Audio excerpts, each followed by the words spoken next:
भरलेले आहे. ते मंदिर बुडलेले आहे. आम्हाला हे पटत नव्हतं की जास्तच वाढले पाणी, पण बघतो तर जास्तच पाणी वाढलेलं आहे.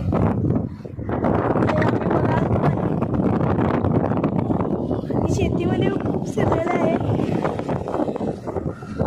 ही त्या मंदिराकडेच बाजू आहे. पुढची बाजू दाखवत आम्हा. हा माझा बारका भाऊ आहे. हे बघा पाणी बघू शकत असतं.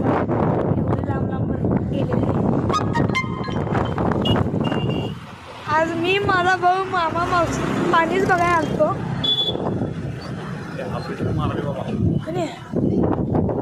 गाडी